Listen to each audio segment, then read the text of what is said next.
Good morning, church. Thank you so much for being part of our online worship assembly this morning. Before we get started, of course, I want to tell you how much I love you and how much I appreciate you, and to remind you that we really are brighter together, whether we are together in this auditorium or together in the parking lot or together here online. We really are brighter together, and we make a bigger impact because each and every one of you are involved and engaged, and we appreciate you so very much. And our togetherness expands beyond just the members of this congregation. And that's why next Sunday night, we are incredibly excited about this Night in the Word Bible study that I'm going to be taking part in with three other preachers from here in Collin County. In fact, Steve Young from here at McDermott Road will be emceeing and hosting that event for us. But we're going to be gathering together and having a Bible study over the book of Philippians to encourage Christians in Collin County to be unified and to be joyful because of the blessings that we have in Christ Jesus. So we want to encourage you to not only watch that live, but also participate by sending in your questions and your comments. You can go to nightintheword.org and be part of that next Sunday night at 5:30 p.m. We really hope that you will join us for that Bible study all across Collin County and be inviting your friends to be watching along with us. We are continuing our series, You'll Be Glad You Did. And I want to start by telling you a story that happened back in the 1920s, although I'm sure that something like this has happened many, many times throughout history. Apparently, there were three men on a very foggy morning that were at a barn, and they wanted to travel by foot across the field and go about a half a mile from their barn, but it was incredibly foggy. And so the three men, they set out across the field. It was supposed to be a straight line from the barn to the place where they wanted to go, and it was half a mile away. And they walked through the fog, and they just kept walking and walking and walking. And actually, their steps, if you trace it, it went in circle after circle after circle, and eventually they ended up right back at the barn, never arriving at their destination that they intended to go to. And they ended up right back where they started. And scientists have studied this phenomenon, and they're really not even sure why it happens. But they say that a human being is incapable of walking in a straight line if they're blindfolded. If a person is blindfolded, or in this case, if they were walking in very heavy fog and they can't see where they're going, they will always walk in circles. That it is impossible. Not it's difficult or challenging, or there are very few people that can do it, but nobody, apparently, is capable of being blindfolded and walking for a long distance in a straight line. They will, if they have room without hitting something else, always wander in circles. They will continue to wander in circles unless they have a fixed point on which they can focus and walk towards that. The only way that we are capable of walking in a straight line is to have a fixed point on which we can focus and walk in a straight line. And you know, as we think about this idea of looking in our rearview mirror, maybe you can think back and look back at your life and think of times where you were wandering around in circles. You might not have realized it at the time. Very few of us ever realize it at the time when we're wandering around in circles. But in hindsight, we can look back at our life and realize, wow, back then I was really just kind of wandering aimlessly through life. I thought I knew where I was going. I thought I knew what I was supposed to be doing. I thought I was pursuing things that were incredibly important. But now when I look back at that, I just realized I was just wandering around in circles. For me, it's really easy to look back at my years in high school or in college and think I was just kind of wandering around in circles, doing what seemed good or what seemed right or seemed enjoyable at the time. For me, my biggest struggle has always been wanting to be liked, wanting to be appreciated, wanting to sit at the cool kids' table, you know? And so it's really easy to look back at that now and think, oh, I was really just wandering aimlessly. But then sometimes if we're really honest, we should look at right now and say, is it possible that I'm still wandering aimlessly. In hindsight, it's really easy to look back and say, I can tell that back then I was wandering around in circles. But maybe that's what we're doing right now. So many people in the world, so many of us struggle with this because our eyes aren't fixed on something permanent, aren't focused on a fixed point, on a fixed person. Because we're just pursuing whatever feels good, whatever seems good, whatever looks good, whatever tastes good. We're just going from one experience to another, one thing to the other. We just sort of wander around in circles. In fact, I was reading this week an article about the famous celebrity chef Anthony Bourdain, and he was talking about his life before he passed away. He took his own life a couple of years ago, and he was talking about his life and talking about a lot of the things that he had overcome and some of the success that he had achieved. And so it's really incredibly tragic that he took his own life. But it really struck me that he said that on his arm he had a tattoo in Greek that meant, I am certain of nothing. I am certain of nothing. And it really struck me how many people in the world, and a lot of people in the world that seemingly from the outside are incredibly successful, seemingly have achieved so much, seemingly have overcome so much, but they're still just wandering around in circles, certain of nothing, just pursuing one pleasure or one experience or one thing after the other, thinking if I could do this or if I could accomplish this or if I crossed this finish line, then maybe I would be happy and satisfied, and finding out that that too is just a chasing after the wind. And you and I can look back in our rearview mirror and we can recognize the times where we ourselves have done that, where we've been wandering around in circles. The question is, are we still wandering around in circles? Are we still just pursuing one experience or one fleeting moment or one fleeting thing at a time and really going nowhere and making no real progress? Because we want, don't we? And this is what this series is all about. We want to be able to look back at this moment in time. We want to look back at this period of our life. We want to look back at this era and say, I was not wandering around in circles. I was pursuing something real, something fixed, something permanent, something important, and making real, lasting progress. We want to be able to look back at this moment and be glad we were pursuing what we were pursuing. And that's what our text this morning is all about. We're going to be in Ephesians chapter 4 and verse 17. Paul, writing to the church at Ephesus, says this, "Now this I say and testify in the Lord, that you must no longer walk as the Gentiles do in the futility of their minds. They are darkened in their understanding, alienated from the life of God because of the ignorance that is in them, due to their hardness of heart. They have become callous and have given themselves up to sensuality, greedy to practice every kind of impurity." I want to walk through that text with you real quick this morning and think about some of the things that Paul is saying about the people in the world. But not just about the people in the world, an encouragement to the Christians not to live like that. But in order to know what not to do, we need to know why it is that we don't do that, why it is that we don't live that way. And notice he says this. He says that you must no longer walk as the Gentiles do. This is what's in all of our rearview mirror. It was in Paul's rearview mirror.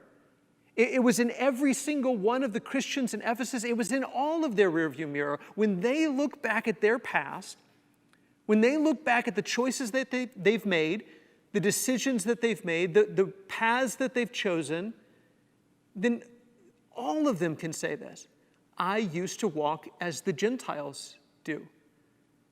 This is all of our past. So Paul isn't making fun of, and he's not mad at the Gentiles. He's simply saying, you can't live like that anymore.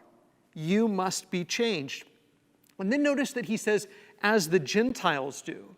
And it's kind of interesting because most of the church in Ephesus are probably Gentile people. They're not ethnically Jewish. They're Gentiles. But actually, they're not Gentiles. They're two kinds of people from a biblical perspective. One are the Jewish people, God's chosen nation, God's chosen group, God's chosen people, and then there are the other nations. In fact, the word here that's translated Gentiles, in Greek it's ethnos, where we get ethnicity. The other ethnic groups, the other nations, the other people groups. And you used to be part of those other people groups. You used to be part of those other ethnicities, but now you are God's people. Now you are God's chosen people. This is your country. This is your nation. This is your ethnicity. These are your people. And with a change of identity comes a change of lifestyle. Or at least it should, right? As our identity changes, so must our lifestyle change. And Paul has spent the first 3 chapters of Ephesians saying, you're no longer the same people you used to be. Now you're in Jesus. Now you're in Christ. Now you are part of God's chosen holy people. So live like it. And we have to recognize the same thing. I used to be a part of the nations. I used to be a Gentile. But now my identity has been changed. And if my identity has been changed, then so must my lifestyle be changed. Then he says this, and I want us to listen to this description of what it is to live as the Gentiles do. He says, this is how they live, in the futility of their minds. Futility, emptiness, meaninglessness, chasing after the wind, chasing after a mist, wandering around aimlessly in circles. Paul says, this is how you used to live. When you were part of the nations, when you were of the Gentiles, this is how you lived. You just were wandering around in vain, the futility of your minds. But no more.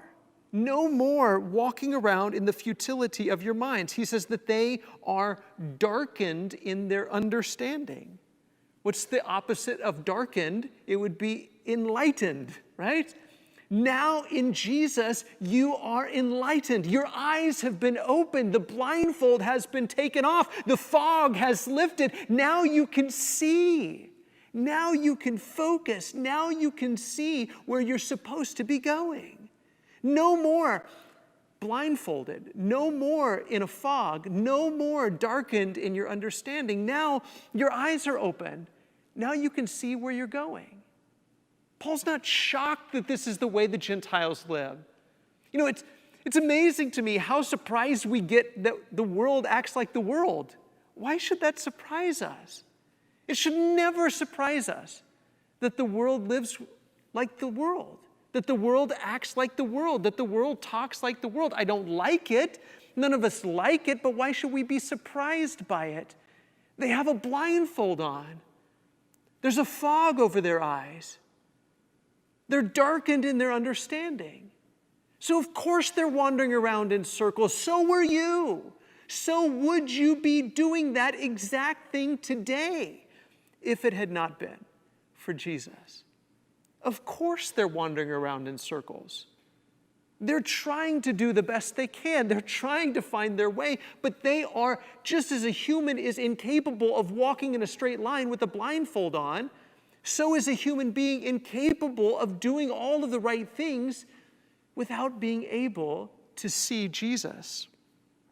Then he says, uses the word ignorance, alienated from the life of God because of the ignorance that's in them. Again, that sounds like an insult, and it's definitely not a compliment, but it's that they're lacking understanding. They're lacking knowledge.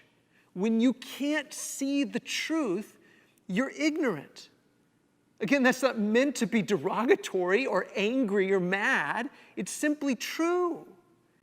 And it's not just true about them out there, it's true about each and every one of us. We've all spent years in ignorance, chasing the things that felt good. It felt good to have people compliment you. It felt good for people to say, sit at my table. It felt good for people to say, you're important. It felt good to go there or do this or be with that person or do this thing or chase after that thing or have this or have that or buy this or buy that. But it was ignorance that drove us to those things, thinking that in those things we'd find satisfaction or fulfillment or success or happiness. It was ignorance. And it's still ignorant if you and I pursue those things. If we walk around like we still have a fog over our eyes, like we're still blindfolded. He says, because of the ignorance that is in them due to their hardness of heart. Their ears are closed, their heart is closed, their mind is closed. They don't know the truth, they can't hear the truth, they're unwilling to listen to the truth. And so were you. Right? I mean, again, if somebody has a blindfold on their eyes and they're wandering around in circles, they are convinced they're going straight. If you say, hey, listen, bud, you're kind of veering off to the right here, you're kind of veering off to the left here, you got to come back the other direction, they may not listen to you because in their mind, in their heart, they're headed in the right direction. In their imagination, their destination is just over the next hill. And they're going in the right way. No clue that they're going around in circles.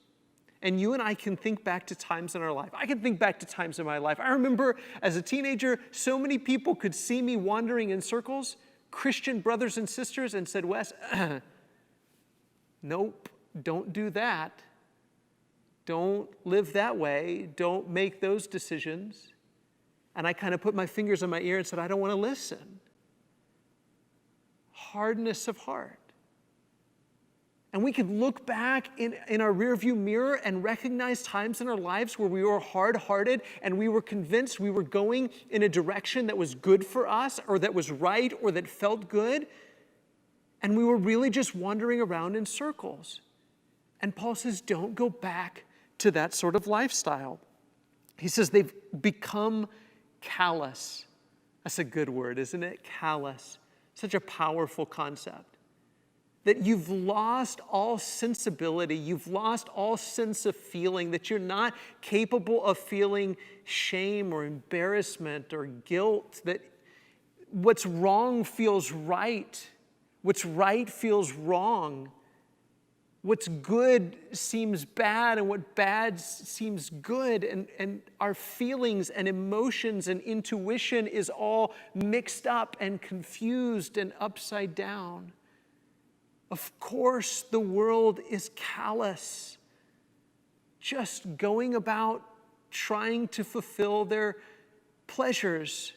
And it always takes more, doesn't it? There's a concept called the hedonic treadmill. This idea that it always takes more to make us happy, and then once we achieve that, we really aren't any more happy than we were in the beginning. You have $1,000 and you think if I just had $10,000, I would be happy. And when you get $10,000, you're no more happy than you were when you had 1,000 because you really want 100,000. And when you want 100,000, and when you have that, you want 1,000,000. And so on and so forth. Until you're completely callous. And in fact, he says next, they've given themselves up to sensuality. To sensuality, to just whatever feels good, and then says, greedy to practice every kind of impurity. Greedy means having an insatiable appetite for all kinds of impurity. And that's what we do, don't we? That's what human beings do. When they're following their own gut, when they're following their own instincts, when they're following their own mind, when they're following their own intuition, that's what we do. That's what human beings do. We have an insatiable appetite for impurity, sensuality, just doing whatever seems good or feels good. But again, he's not angry at the nations for living this way. He's just saying that's how human beings operate. And that's how you operated when you were part of the nations. When that was your ethnic group, when that was your nation, when that was your kingdom, when those were your people, when that was your thinking, this is how you operated. This is how we all operated, but no more. It's got to stop. When you look back at this moment in your life, what will you see? Will you see someone who was wandering around in circles, chasing the things that the people of the world chase? Isn't it amazing that you know something that the smartest and richest and most well-known, famous people in the world, if they're not Christians, you know something they don't know. You have something they don't have. You have a fulfillment that they only wish that they could have. And they're chasing something, maybe not even knowing what it is that they're chasing, trying to find it. And you already have it, but yet at times you let them convince you that they have the right sort of path, that they have the right sort of pursuit, that they have the right sort of thinking. You let them convince you that you ought to be chasing the things that they're chasing. When in reality, if you're in Christ, you already know what to be chasing. You already know where your vision should be focused. You already have that fixed point. You already have your eyes open. You already have the fog lifted. You already have the blindfold taken off so that you know where to go and how to walk in a straight line, not by your own intuition, not by your own smarts, not by your own wisdom, but because you can see Jesus. Look at verse 20. He says, "But that is not the way you learned Christ, assuming that you have heard about him and were taught in him as the truth is in Jesus." I love that phrase. Just write that on your mind, write that on your heart. The truth is in Jesus. Jesus is our reality. Jesus is our true north. Jesus is our fixed point. It is impossible for a human being to walk in a straight line if they're blindfolded.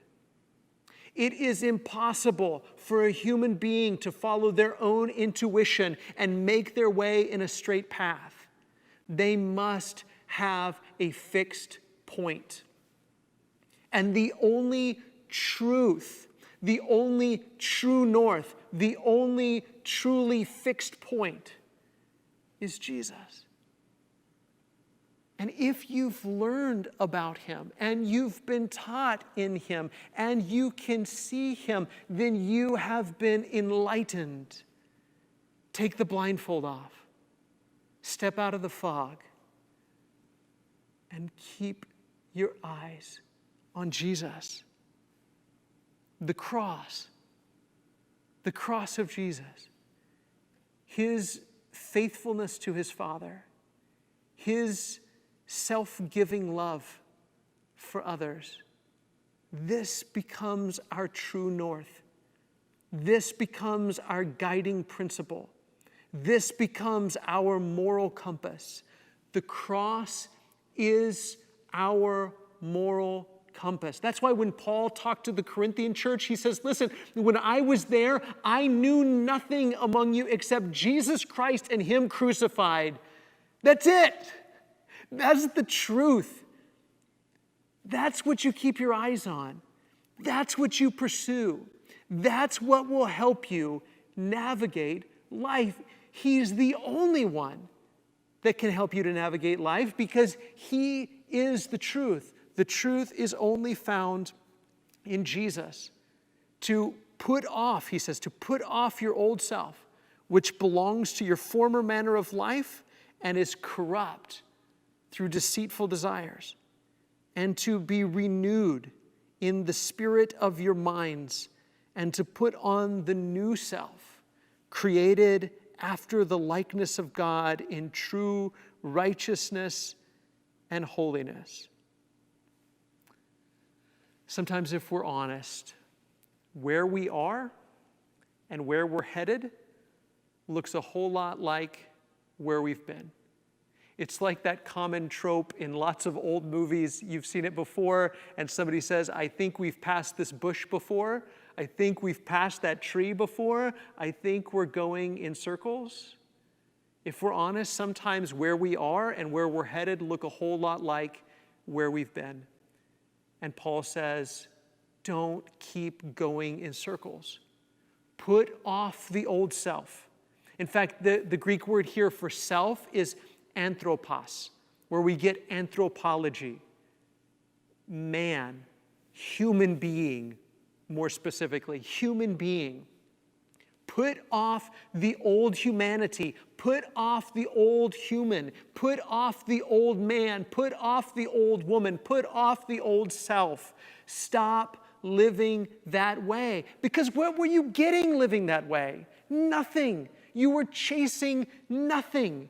You were wandering around in circles. I was wandering around in circles. I thought in high school, if they let me sit at their table and the cool kids like me, my life will be a success. And guess what? Even on the days where it happened, it really amounted to and meant nothing. But if I'm honest, sometimes right now, where I am and where I'm headed, look a whole lot like where I've been. And Paul says that can't be the way we live. We've got to put off the old self and put on this new self that is created to be like God in true righteousness and holiness. The only way to walk in true righteousness and holiness is to realize that the truth is in Jesus and to keep your eyes in Jesus, on Jesus. To be renewed in the spirit of your minds, to put on the new self, to imitate God's righteousness and holiness. That's what we want, isn't it? That's what all of us want, is to do what's right, to do what's good, to be useful to God, to be righteous and holy, not to be perfect. None of us are going to be perfect, but to be headed in the right direction. To be pursuing something that lasts, to be pursuing something that matters, to be doing something with our life that actually matters, something that will endure forever.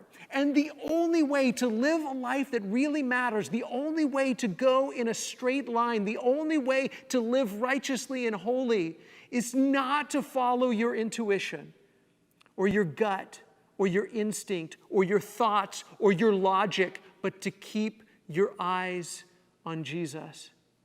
Left to your own devices, you will wander around in circles. Left to my own devices, I will wander around in circles. Left to our own devices, any human being will wander around in circles, but Jesus is creating a new humanity. And he invites you to keep your eyes on him, as the truth is in him, to put off your old self and to put on this new self. That's what baptism is all about, isn't it? About being buried with Jesus and being raised up, as Paul puts in Romans 6, to walk in newness of life. Now we walk in a straight line, not because we've got it all figured out, not because we know everything or our intuitions are now straightened out, but because we see Jesus. And if we keep our eyes on him, we won't wander in circles. And that's how we'll sum up today. Keeping your eyes on Jesus is the only way to keep from wandering in circles. Keeping your eyes on Jesus is the only way to keep from wandering in circles. Left to your own devices, you will follow whatever feels good or looks good or sounds good or tastes good. Left to your own desires, left to your own intuitions, left to your own logic, left to your own wisdom, you will wander around in circles and live a life that doesn't really amount to much. So will I. More specifically, so have I. And so have you. But Jesus steps in. He forgives us of what's in the past and says, okay, now don't repeat those mistakes. Now don't go in those same directions. Put off the old self. Be renewed in the spirit of your mind and keep your eyes on Jesus. Because keeping your eyes on Jesus is the only way to keep from wandering in circles. And church, I guarantee you that if you keep your eyes on Jesus, you'll be glad you did.